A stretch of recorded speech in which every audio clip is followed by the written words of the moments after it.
ദൈവത്തിൻ്റെ അതിപരിശുദ്ധ നാമം വാഴ്ത്തപ്പെടുമാറാകട്ടെ.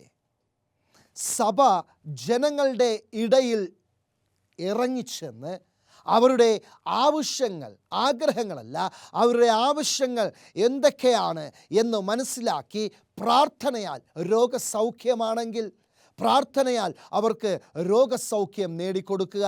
കുടുംബത്തിലെ പ്രശ്നമാണെങ്കിൽ ദൈവവചനത്താലും പ്രാർത്ഥനയാലും അവരുടെ കുടുംബ പ്രശ്നങ്ങളെല്ലാം അതിനെ ശരിയാക്കുവാൻ നാം നോക്കുക. മറ്റ് അനേക കാര്യങ്ങളുണ്ട്. ഇതെല്ലാം സഭയ്ക്ക് അവരുടെ ആവശ്യങ്ങൾ അവർക്ക് നേരിട്ട് ഇറങ്ങി ചെന്ന് നിറവേറ്റി കൊടുക്കുവാൻ ദൈവം അധികാരം നൽകിയിരിക്കുകയാണ്. എന്നാൽ ഇന്ന് ആ ഒരു വലിയ ദൗത്യം നമ്മുടെ മേൽ ഭാരമേൽപ്പിച്ചിരിക്കുമ്പോൾ കർത്താവായ യേശുക്രിസ്തുവിൻ്റെ ആ വലിയ ദൗത്യം നമുക്ക് വലിയൊരു ഭാരമാണ്. എങ്ങനെയാണ് ഈ സഭയിൽ, ചെറിയ സഭ, ചെറിയൊരു കൂട്ടായ്മയുള്ളൂ, വലിയ ധനമൊന്നുമില്ല, എങ്ങനെയാണ് ദൈവത്തിൻ്റെ വചനം എടുത്തുകൊണ്ട് നാം സമൂഹത്തിൽ ജനങ്ങളുടെ ഇടയിൽ ഇപ്രകാരമുള്ള സേവകൾ ചെയ്യുവാൻ സാധിക്കും എന്നതിനെക്കുറിച്ച് ചിന്തിച്ചു കഴിഞ്ഞാൽ മത്തായിയുടെ സുവിശേഷം 28-ാം അധ്യായം അതിൻ്റെ അവസാന ഭാഗങ്ങളിൽ കർത്താവായ യേശുക്രിസ്തു പറയുകയാണ്, ഞാനോ ലോക അവസാനത്തോളം എല്ലാം നാളും നിങ്ങളോട് കൂടെ ഉണ്ടാകും എന്നൊരു വാഗ്ദത്തമാണ് ദൈവം കർത്താവായ യേശുക്രിസ്തു നമുക്ക് നൽകിയിരിക്കുന്നത്. സകലതും സൃഷ്ടിച്ച കർത്താവായ യേശുക്രിസ്തു നമ്മോട് പറയുകയാണ്, നീ ഒന്നിനെക്കുറിച്ച് വ്യാകുലപ്പെടേണ്ട ആവശ്യമില്ല. നീ ദൈവത്തിൻ്റെ വചനവുമായി ജനങ്ങളുടെ ഇടയിൽ ഇറങ്ങി ചെല്ലുക. ഞാനോ ലോക അവസാനത്തോളം എല്ലാം നാളും നിങ്ങളോട് കൂടെ ഉണ്ടാകും. ആ ഒരു വലിയ വാഗ്ദത്തം ഇന്ന് നാം നേടിയെടുക്കുന്നു എങ്കിൽ കർത്താവായ യേശുക്രിസ്തു പറഞ്ഞിരിക്കുകയാണ്, നിനക്കാവശ്യമുള്ള എല്ലാ കാര്യങ്ങളും ഞാൻ നിനക്ക് തുറന്നു തരും. കർത്താവായ യേശുക്രിസ്തു വാഗ്ദത്തം നൽകിയിരിക്കുകയാണ്, ദൈവത്തിൻ്റെ വചനവുമായിട്ട് നീ ഇറങ്ങിച്ചെല്ലുമ്പോൾ നിനക്കുള്ള എല്ലാ തടസ്സങ്ങളും ഞാൻ മാറ്റിത്തരും. അതിനാൽ ഞാൻ പരിശുദ്ധാത്മാവിനെ നിന്നിൽ ഞാൻ പകർത്തും, എല്ലാ വരങ്ങളും നിനക്ക് ഞാൻ നൽകിയിരിക്കും. അപ്രകാരമുള്ള ഒരു ഒരുക്കത്തിന് വേണ്ടിയാണ് നാം കാത്തിരിക്കുന്നത്. പിന്മഴയുടെ അനുഭവം നമുക്ക് വേണം എന്ന് സഭ ഇന്ന് കരഞ്ഞുകൊണ്ടിരിക്കുമ്പോൾ പിന്മഴയുടെ അനുഭവം ലഭിച്ചു കഴിഞ്ഞാൽ എന്ത് ചെയ്യണം എന്നതിനെക്കുറിച്ച് നിങ്ങൾക്കറിയാമോ? പിന്മഴയുടെ അനുഭവം എപ്രകാരം ലഭിക്കുന്നു എന്നതിനെക്കുറിച്ച് നിങ്ങൾക്കറിയാമോ? പിന്മഴയുടെ അനുഭവം നമുക്ക് ലഭിച്ചു കഴിഞ്ഞാൽ സമൂഹത്തിലേക്ക് ഇറങ്ങിച്ചെന്ന് ദൈവവേല ചെയ്യണം. അതിനു വേണ്ടിയാണ് പിന്മഴയുടെ അനുഭവം സഭയ്ക്ക് നൽകിയിരിക്കുന്നത്. ഇന്ന് നാം സമൂഹത്തിലേക്ക് ദൈവത്തിൻ്റെ വചനം കൊണ്ടെത്തിക്കണം, ദൈവവേല ചെയ്യണമെന്ന് ആ സഭയിലെ ശുശ്രൂഷകൻ ചിന്തിക്കുന്നത് പോലെ തന്നെ സഭാമൂപ്പനും അതേപോലെ തന്നെ സഭയിലുള്ള മറ്റ് വ്യക്തികൾ, സഭാവിശ്വാസികൾ ഒന്നടങ്കം ദൈവത്തിൻ്റെ വേല നമ്മുടെ പ്രദേശത്ത് എത്തിക്കണം. ഇതുവരെ നമ്മുടെ സഭ ഉറങ്ങിയിരിക്കുന്ന സഭയെന്ന് മറ്റുള്ളവർ പറയാതെ നമ്മുടെ സഭയിലെ ആ പ്രദേശത്തിലെ നമ്മുടെ പരിചയക്കാരായിരിക്കാം, അവർക്കൊരു രോഗം വന്നു കഴിഞ്ഞാൽ സഭ ഒന്നടങ്കം അവിടെ ചെന്ന് പ്രാർത്ഥിച്ച് അവർക്കാവശ്യമായിട്ടുള്ള രോഗസൗഖ്യം നേടിക്കൊടുക്കുക.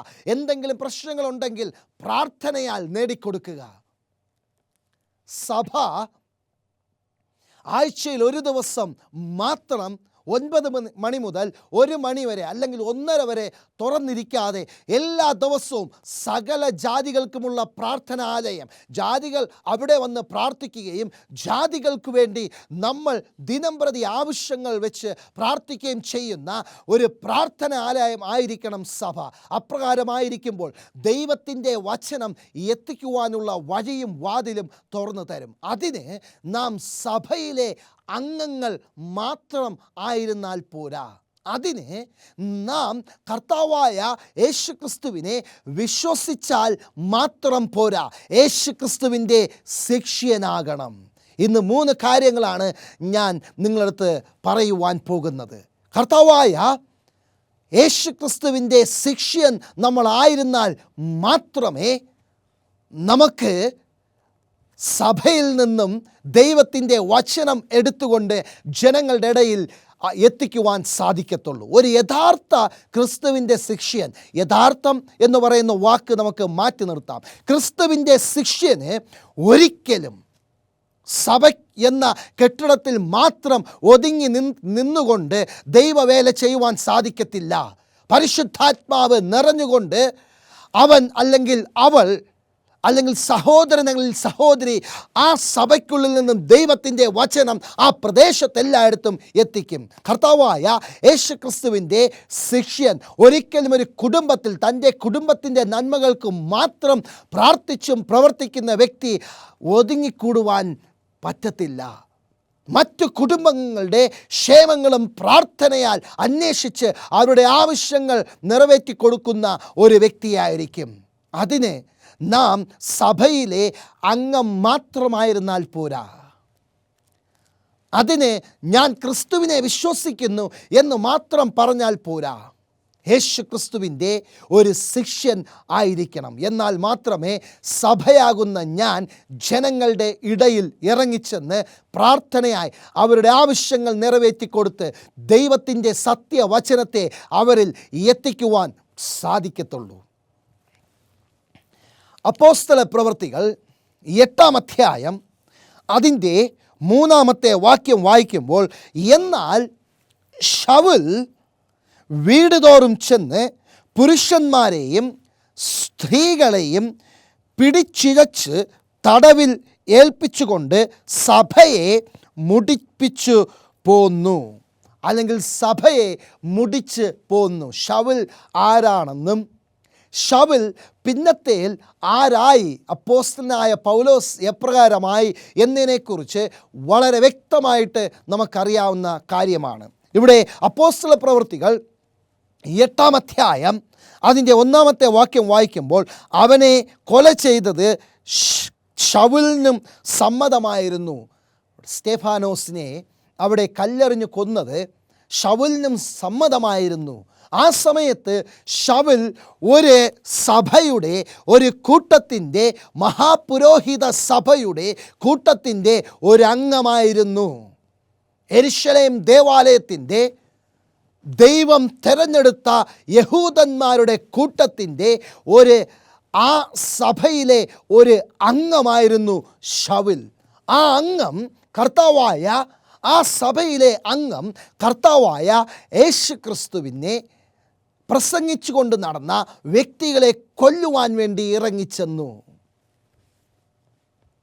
ഇവിടെ നാം നോക്കുമ്പോൾ ഒരു സഭയിലെ അംഗം എന്ന ചിന്തയോടുകൂടെ നാം ആയിക്കഴിഞ്ഞാൽ നമുക്ക് മറ്റ് സഭകളെല്ലാം നമ്മളുടെ ശത്രുക്കളെന്ന് നമുക്ക് തോന്നും.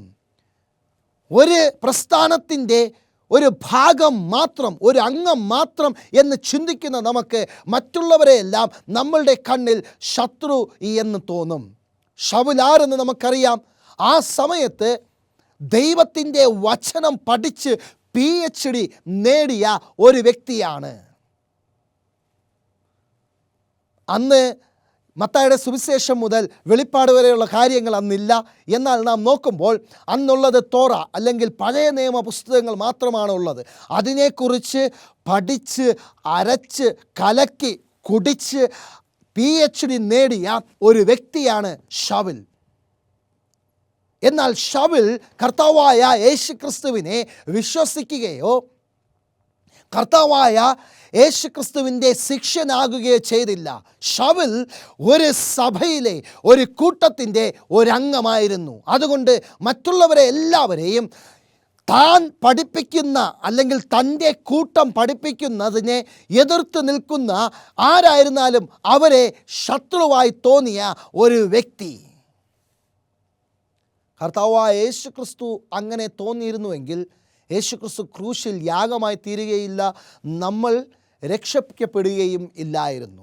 ശൗൽ ഒരു കൂട്ടത്തിൻ്റെ ഒരു അംഗമായി ഇരുന്നു കൊണ്ട് മറ്റുള്ളവരെ തൻ്റെ സ്വന്തം കണ്ണുകൊണ്ട് ശത്രുവായി കണ്ടുകൊണ്ടിരുന്നു. അതാണ് ഒരു സഭയിൽ അംഗം എന്നായിരിക്കുന്നതിൻ്റെ ഒരു രീതി. ഒരു സഭയിൽ ഒരു വ്യക്തി നിൽക്കുമ്പോൾ, ഞാൻ ഈ സഭയിൽ നിൽക്കുകയാണ്, സഭ എന്തോ പഠിപ്പിച്ചോട്ടെ, സഭ എപ്രകാരമോ ആയിക്കോട്ടെ, എന്നാൽ എൻ്റെ അപ്പനപ്പൂപ്പന്മാർ ഈ സഭയിലുണ്ട്, ഞാനും ഈ സഭയിലുണ്ട്, ഈ സഭയിൽ ഏറ്റവും ധനം കൊടുക്കുന്നത് ഞാനാണ്, ഏറ്റവും മാനം നേടുന്ന വ്യക്തി ഞാനാണ്, ഏറ്റവും അഭിമാനമുള്ള വ്യക്തി ഞാനാണ്, എനിക്കൊന്നും അറിയേണ്ട ആവശ്യമില്ല, ഞാൻ ഈ സഭയിലെ അംഗമാണ്. ശൗലും അപ്രകാരമാണ് ചിന്തിച്ചു കൊണ്ടിരുന്നത്.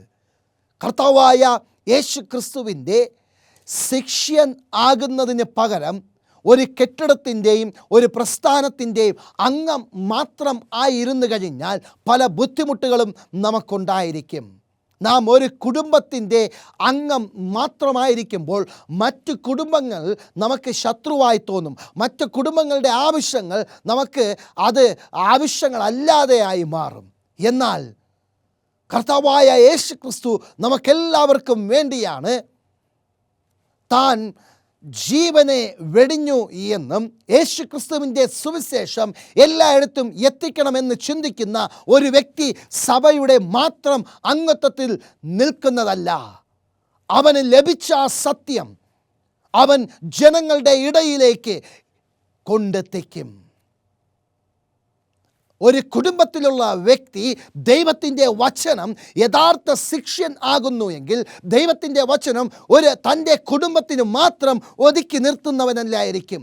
അവൻ സകല കുടുംബത്തിലും ഇറങ്ങിച്ചെന്ന് ദൈവവേല ചെയ്യുന്നവനായിരിക്കും. ഇന്ന് പല വ്യക്തികളും സഭയിലെ അംഗക്കാർ മാത്രം, ഞാൻ ഈ സഭയിലെ അംഗമാണ്, എനിക്ക് ഈ സഭ വളരുന്നത് മാത്രം കണ്ടാൽ മതി, ജനങ്ങൾ എങ്ങനെ പോട്ടെ എന്ന് ചിന്തിക്കുന്നത് കൊണ്ടാണ് നാം കർത്താവായ യേശുക്രിസ്തുവിൻ്റെ ശിഷ്യത്വം നമുക്ക് ലഭിക്കാത്തതും നാം ദൈവവചനവുമായി ജനങ്ങളുടെ ഇടയിൽ നാം ഇറങ്ങിച്ചെല്ലാത്തതും. എന്നെ കേൾക്കുന്ന ദൈവത്തിൻ്റെ ജനമേ, ദൈവത്തിൻ്റെ ശിഷ്യത്വത്തിലേക്ക് കടക്കുവാൻ ആദ്യം നമ്മൾ ചിലപ്പോൾ സഭയിൽ അംഗങ്ങളായിരിക്കും, ഒരു കുടുംബത്തിലെ അംഗമായിരിക്കും. അതിൽ നമുക്കെപ്പോഴും നമ്മളുടെ ചില ചുറ്റുപാടുകളും നമ്മളുടെ പരിമിതികളും ഉണ്ടായിരിക്കും. അതിന് നമ്മൾ എന്ത് ചെയ്യണം എന്ന് നോക്കിക്കഴിഞ്ഞാൽ, ഇവിടെ അപ്പോസ്തല പ്രവൃത്തികൾ 9-ാം അധ്യായം അതിൻ്റെ 1-2 വാക്യങ്ങൾ വായിക്കുമ്പോൾ, ശൗൽ കർത്താവിൻ്റെ ശിഷ്യന്മാരുടെ നേരെ ഭീഷണിയും കൊലയും നിശ്വസിച്ചുകൊണ്ട് മഹാപുരോഹിതൻ്റെ അടുക്കൽ ചെന്ന്, ദമസ്കോസിൽ ഈ മാർഗക്കാരായ വല്ല പുരുഷന്മാരെയോ സ്ത്രീകളെയോ കണ്ടാൽ അവരെ പിടിച്ചുകെട്ടി യെരുശലേമിലേക്ക് കൊണ്ടുവരുവാൻ തക്കവണ്ണം അവിടുത്തെ പള്ളികൾക്ക് അവനോട് അധികാരപത്രം ലഭിച്ചു. ഇവിടെ പിശാച് നേരിട്ട് നയിച്ചുകൊണ്ടിരിക്കുന്ന, ദൈവത്തിൻ്റെ നാമം മാത്രം വെച്ചുകൊണ്ടിരിക്കുന്ന മഹാപുരോഹിതന്മാരുടെ കയ്യിൽ നിന്നും യഥാർത്ഥ ക്രിസ്തുവിൻ്റെ ശിഷ്യന്മാരെ കൊല്ലുവാനും കൊന്നൊടുക്കുവാനും യെരുശലേമിലേക്ക് പിടിച്ചു കൊണ്ടുവരുവാനും വേണ്ടി അവരുടെ കയ്യിൽ നിന്നും ഇവിടെ സമ്മതപത്രം വാങ്ങിച്ചു കൊണ്ട് പോകുന്ന ഒരു വ്യക്തിയാണ് ഒരു സംഘടനയുടെ, ഒരു സഭയുടെ അംഗം മാത്രം എന്ന് ചിന്തിക്കുന്നവൻ. ഇവിടെ ശൗൽ ഇവിടെ നോക്കുമ്പോൾ അവൻ ഇവിടെ മഹാപുരോഹിതൻ്റെ കയ്യിൽ നിന്നും സമ്മതപത്രം മേടിച്ചുകൊണ്ട് ആർക്കെതിരെ പോകുകയാണ്? ക്രിസ്തുവിൻ്റെ ശിഷ്യന്മാർക്കെതിരെ പോരാടുവാൻ പോകുകയാണ്. ഇന്ന് നമ്മുടെ സംഘടന മാത്രമാണ്, നമ്മുടെ സഭ മാത്രമാണ് എന്ന് ചിന്തിച്ചിരിക്കുന്നവർ ഇവിടെ മഹാപുരോഹിതൻ്റെ എന്നല്ല, പിശാചിൻ്റെ എന്ന് നേരിട്ട് സമ്മതപത്രം വാങ്ങിച്ചുകൊണ്ട് നമ്മൾ മറ്റുള്ളവരെ കണ്ണടച്ചുകൊണ്ട്, നമ്മൾ മറ്റുള്ളവരുടെ നേരെ നീതിയാകുന്ന കർത്താവായ യേശുക്രിസ്തുവിൻ്റെ കണ്ണുകളെ അടച്ചുകൊണ്ട് നടക്കുന്ന ഒരു വ്യക്തിയെ പോലെയാണ് സഭയിലെ അംഗത്വം എന്ന് മാത്രം ചിന്തിക്കുന്ന വ്യക്തികൾ. എന്നാൽ ഇവിടെ അങ്ങനെ ചിന്തിച്ചിരുന്ന ശൗൽ കർത്താവായ യേശുക്രിസ്തുവിനെ വിശ്വസിക്കുകയാണ്. നമുക്ക് താഴോട്ട് നോക്കുകയാണെങ്കിൽ അവിടെ നമുക്ക് കാണുവാൻ സാധിക്കുന്നത്, നമുക്ക് എല്ലാവർക്കും അറിയാവുന്ന കഥയാണ്, അല്ലെങ്കിൽ ചരിത്രമാണ്. കഥയെന്ന് പറയുവാൻ സാധിക്കില്ല, ചരിത്രം ആണ്. അവിടെ ശൗൽ ആ സമ്മതപത്രവും വാങ്ങിച്ചു കൊണ്ട് പോയപ്പോൾ ഒരു വലിയ വെളിച്ചം അവനെ വന്നടിക്കുകയാണ്. അവിടെ ശൗലേ ശൗലേ എന്ന് വിളിച്ചു. അങ്ങാരാണ് കർത്താവേ എന്ന് ശൗൽ ചോദിച്ചു. എന്നെ എന്തിനാണ് ഉപദ്രവിക്കുന്നത്? എൻ്റെ ശിഷ്യന്മാരെ എന്തിനാണ് നീ ഉപദ്രവിക്കുന്നത്?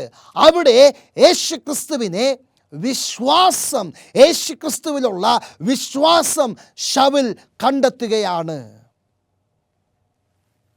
അപ്പോസ്തല പ്രവൃത്തികൾ 9-ാം അധ്യായം അതിൻ്റെ 9-ാമത്തെ വാക്യം പറയുന്നത്, അവൻ ശൗൽ 3 ദിവസം കണ്ണ് കാണാതെയും തിന്നുകയോ കുടിക്കുകയോ ചെയ്യാതെയും ഇരുന്നു. 3 ദിവസം. അപ്പോഴാണ് അറിഞ്ഞത്, ഞാൻ അന്ധനാണ്. ലോകത്തിലെ കാര്യങ്ങൾ എൻ്റെ കൺമുൻപിൽ ഇരുന്നപ്പോൾ ഞാൻ ആത്മീയ കാര്യത്തിൽ അന്ധനായിരുന്നു. 3 ദിവസം ഉപവാസത്തിലും പ്രാർത്ഥനയിലുമായിരുന്നു. തിന്നുകയോ കുടിക്കുകയോ ചെയ്തില്ല. ഉപവാസവും പ്രാർത്ഥനയും എന്ന് പറയുമ്പോൾ 3 ദിവസം ശോധനയിലായിരുന്നു ഇവിടെ ശൗൽ.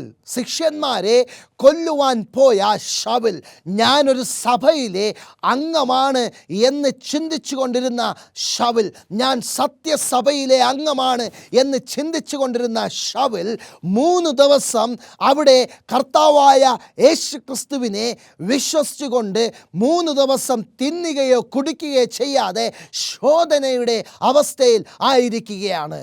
ഇന്ന് നമ്മുടെ സഭ ജനങ്ങളുടെ ഇടയിൽ ഇറങ്ങിച്ചെന്നില്ല എങ്കിൽ, ഇന്ന് നമ്മുടെ സഭ, ഞാനാകുന്ന സഭ, എൻ്റെ സ്വന്തം അയൽക്കാരനോട് തെറ്റിപ്പിരിഞ്ഞ് നിൽക്കുന്നു എങ്കിൽ, എൻ്റെ സ്വന്തം അയൽക്കാരൻ്റെ കാര്യം പ്രാർത്ഥനയാൽ നേടിക്കൊടുക്കുവാൻ കഴിഞ്ഞില്ല എങ്കിൽ, നമ്മളിന്ന് സഭയിലെ വെറും ഒരു അംഗം മാത്രമാണ്.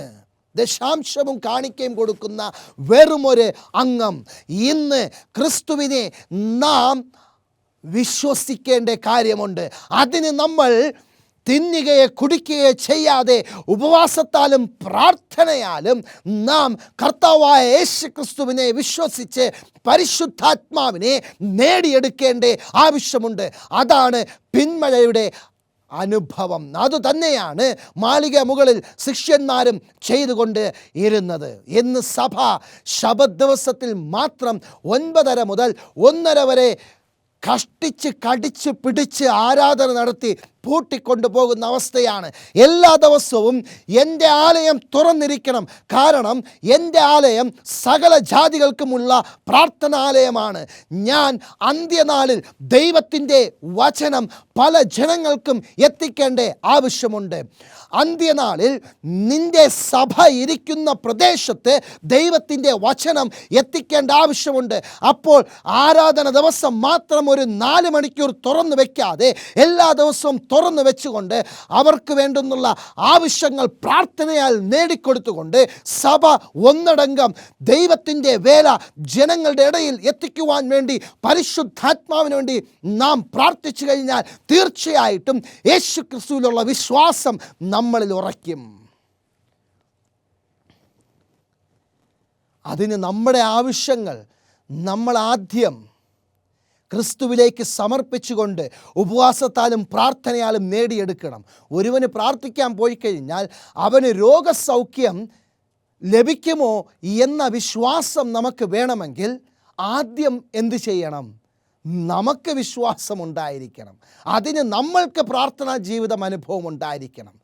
അംഗത്വക്കാരൻ മാത്രമല്ല, ക്രിസ്തുവിനെ വിശ്വസിക്കുക. രണ്ടാമത്, അവൻ അന്ധനായിരുന്നു 3 ദിവസം. നമ്മുടെ അന്ധത മനസ്സിലാക്കി, നീ അരിഷ്ടനും നീ അന്ധനുമാണ് എന്ന് മനസ്സിലാക്കി തിന്നുകയോ കുടിക്കുകയോ ചെയ്യാതെ ഉപവാസത്താലും പ്രാർത്ഥനയാലും പരിശുദ്ധാത്മാവിനെ നേടിയെടുത്തുകൊണ്ട് നിൽക്കണം. അങ്ങനെയെങ്കിൽ അപ്പോസ്തല പ്രവൃത്തികൾ 9-ാം അധ്യായം അതിൻ്റെ 19-20 വാക്യം വായിക്കുമ്പോൾ, അവൻ ദമസ്കോസിലുള്ള ശിഷ്യന്മാരോട് കൂടെ കുറേ നാൾ പാർത്തു. യേശു തന്നെ ദൈവപുത്രനെന്ന് പള്ളികളിൽ പ്രസംഗിച്ചു. ആമേൻ. യേശുക്രിസ്തുവിൻ്റെ വചനം, യേശുക്രിസ്തുവിൻ്റെ നാമം എടുത്തുകൊണ്ടിരുന്ന കൊന്നുകൊണ്ടിരുന്ന വ്യക്തി യേശു ക്രിസ്തുവിനെ വിശ്വസിക്കുകയും പരിശുദ്ധാത്മാവ് നേടുകയും യേശു തന്നെ ദൈവമെന്ന് പള്ളികളിൽ പ്രസംഗിച്ച് സാക്ഷീകരിച്ചു കൊണ്ടിരുന്നു. അവിടെയാണ് ഒരു യഥാർത്ഥ ശിഷ്യൻ പുറന്നു വന്നത്. ഇന്നൊരു യഥാർത്ഥ ശിഷ്യൻ നമ്മുടെ ഉള്ളിൽ ജനിക്കുന്നുണ്ടോ എങ്കിൽ സഭയുടെ അംഗമെന്ന് മാത്രമായിരിക്കുന്നവർ, ശബത്ത് നാളിൽ മാത്രം ദൈവത്തിൻ്റെ വചനത്തിൽ പോയി ആരാധിക്കുന്നവർ, ദൈവത്തിൻ്റെ വചനവും എടുത്തുകൊണ്ട് ദൈവത്തിൻ്റെ ആലയത്തിൽ പോയി ആരാധിക്കുന്നവർ, ദിനം പ്രതി സഭയിൽ ആരാധിക്കുക, ദിനം പ്രതി കുടുംബത്തിൽ ആരാധിക്കുക, പരിശുദ്ധാത്മാവ് ലഭിക്കുന്നത് വരെ കാത്തിരിക്കുക, മറ്റുള്ളവർക്ക് വേണ്ടി പ്രാർത്ഥിക്കുമ്പോൾ അത് ഫലപ്രദമാകും എന്ന ഒരു ദാനം ലഭിക്കുവാൻ വേണ്ടി ഉപവാസത്താലും പ്രാർത്ഥനയിലുമായിരിക്കുക, അന്ധത മാറ്റുക. അങ്ങനെയായിരിക്കുമ്പോൾ സഭയിലെ അംഗത്വം മാത്രമല്ല, കുടുംബത്തിലെ അംഗത്വം മാത്രമല്ല, കർത്താവായ യേശു ക്രിസ്തുവിനെ നാം വിശ്വസിക്കുകയും കർത്താവായ യേശു ക്രിസ്തുവിനെ നാം എപ്രകാരം വിശ്വസിച്ചോ അത് മറ്റുള്ളവരുടെ എത്തിക്കുകയും കർത്താവായ യേശു ക്രിസ്തുവിൻ്റെ ഒരു ശിക്ഷനെ നിൽക്കുകയും നല്ലതും വിശ്വസ്തനുമായ ദാസനെ എന്ന് വിളി കേൾക്കുവാനും സാധിക്കും. ആമേൻ. എന്നെ കേൾക്കുന്ന ദൈവത്തിൻ്റെ ജനമേ, ഒരു ക്രിസ്തുവിൻ്റെ യഥാർത്ഥ ശിഷ്യൻ, ഞാൻ ആദ്യമേ പറഞ്ഞത് യഥാർത്ഥം എന്ന് മാറ്റിവെക്കാം, ക്രിസ്തുവിൻ്റെ ശിഷ്യന് ഒരിക്കലും അടങ്ങിയിരിക്കുവാൻ സാധിക്കത്തില്ല. ക്രിസ്തുവിൻ്റെ ശിഷ്യന് ഒരിക്കലും ശബത്തിൽ ഒരു 4 മണിക്കൂർ മാത്രമായി ആരാധിക്കുവാൻ സാധിക്കില്ല. അത് അത്യാവശ്യമാണ്. എന്നാൽ ബാക്കിയുള്ള ദിവസവും ആരാധനയുടെ ജീവിതം അവൻ നയിക്കും. ഒരു ക്രിസ്തുവിൻ്റെ ശിഷ്യൻ കുടുംബത്തിൽ മാത്രം ഒതുങ്ങി നിൽക്കില്ല. ജനങ്ങളുടെ ഇടയിൽ ചെന്ന് അവരുടെ ആവശ്യങ്ങൾ എന്താണെന്നറിഞ്ഞ് അവർക്ക് പ്രാർത്ഥനയാൽ നേടിക്കൊടുക്കും. നിൻ്റെ അയൽക്കാരന്, നിൻ്റെ കൂട്ടുകാരന് നല്ല സ്വഭാവം കാണിച്ചു കൊടുക്കാത്ത നിനക്ക് എങ്ങനെയാണ് സ്വർഗരാജ്യത്തിൽ പോകുവാൻ സാധിക്കുന്നത്? എങ്ങനെയാണ് ക്രിസ്തുവിൻ്റെ ശിഷ്യനാകുവാൻ സാധിക്കുന്നത്? സഭ ജനങ്ങളുടെ ഇടയിൽ ഇറങ്ങിച്ചെല്ലേണ്ട സമയം അതിക്രമിച്ചു കഴിഞ്ഞിരിക്കുന്നു. ആ സമയം എന്നെന്ന് ചോദിച്ചു കഴിഞ്ഞാൽ നാളെയല്ല, ഈ നിമിഷമാണ്. പ്രാർത്ഥിക്കുക. ഇവിടെ അപ്പോസ്തലനായ പൗലോസ് ശൗലായിരുന്ന സമയത്ത് അന്ധനാണെന്ന് മനസ്സിലാക്കി ഉപവാസത്താലും പ്രാർത്ഥനയാലും 3 ദിവസം ശോധനയിലായിരുന്നത് പോലെ ഞാനിന്ന് ആത്മീയ അന്ധതയിലായിരിക്കുന്നു. എൻ്റെ ആവശ്യങ്ങൾ ഞാൻ പ്രാർത്ഥനയായി നിറവേറ്റിയിട്ടുണ്ടോ? ഇല്ല എങ്കിൽ ഞാൻ അന്ധനാണ്. പരിശുദ്ധാത്മാവിന് വേണ്ടി പ്രാർത്ഥിച്ചുകൊണ്ട് നാം അത് നേടിയെടുക്കുകയാണെങ്കിൽ തീർച്ചയായിട്ടും നമുക്ക് ക്രിസ്തുവിൻ്റെ ശിഷ്യനാകുവാൻ സാധിക്കും. ജനങ്ങളുടെ ഇടയിൽ ദൈവത്തിൻ്റെ വചനവും എത്തിക്കുവാൻ സാധിക്കും. ഇന്ന ശിഷ്യത്വം എനിക്കും നിനക്കും ലഭിക്കട്ടെ എന്ന പ്രാർത്ഥനയോടുകൂടി ഞാൻ എൻ്റെ വാക്കുകളെ ചുരുക്കുന്നു. ഒരു നിമിഷം പ്രാർത്ഥിക്കാം. സ്വർഗീയ നല്ല പിതാവേ ദൈവമേ, ക്രിസ്തുവിൻ്റെ ശിഷ്യനായി ദൈവത്തിൻ്റെ വചനം സാക്ഷ്യമായി ഈ ലോകത്തെല്ലായിടത്തും എത്തിക്കുവാൻ അടിയങ്ങളെയും അടിയങ്ങളുടെ സഭയെയും അങ്ങ് സഹായിക്കണമേ, അങ്ങ് പ്രബോധിപ്പിക്കണമേ. എല്ലാം യേശു ക്രിസ്തുവിൻ നാമത്തിൽ തന്നെ. ആമേൻ.